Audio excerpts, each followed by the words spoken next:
Iowa, South Carolina, two key important states. There's so many important states, but evangelicals play obviously an outsized role in those states specifically. What's your message to them? And I know it's really to all voters, I get that, but to evangelicals, I mean, they're looking at a country that's gone to hell in a handbasket, many others have as well. What is your message to them? Because let's be honest, in 2016, they liked Donald Trump a lot. 2020, they did too, maybe not as much, but they still did. Why they might still want to go with Trump, but so why you rather than a Donald Trump who was very successful with evangelicals? Well, one, I mean, I think in Florida, we've taken a purple state, turned it into a red state through bold leadership. Mm-hmm. We need to do the same thing nationally. We've got to beat Biden.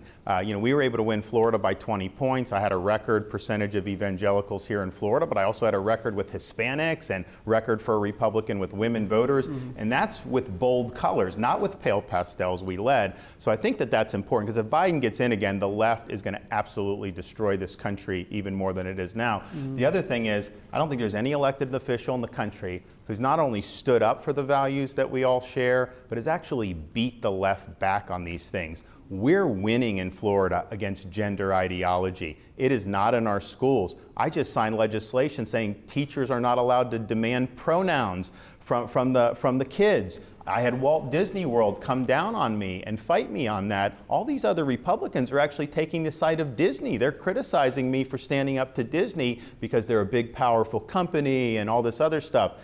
We stood our ground on that, and we beat Disney and signed that into law, and we ended Disney's self-governing status. And I think, there have been a lot of Republicans through the years, who've said they would do things, but when it really gets tough, are you able to stand your ground and do it? Right to life. We were able to deliver the heartbeat bill, which was a big, big deal. And, while I appreciate what the former president has done in a variety of realms, he opposes that bill. He said it was, quote, harsh to protect an unborn child when there's a detectable heartbeat. I think that's humane to do. I think pro-lifers have been wanting to see, good pro-life protections, whether it's Florida or Iowa under Kim Reynolds. Very important that you're able to get this stuff done. And of course, we have universal school choice in Florida. We got that done.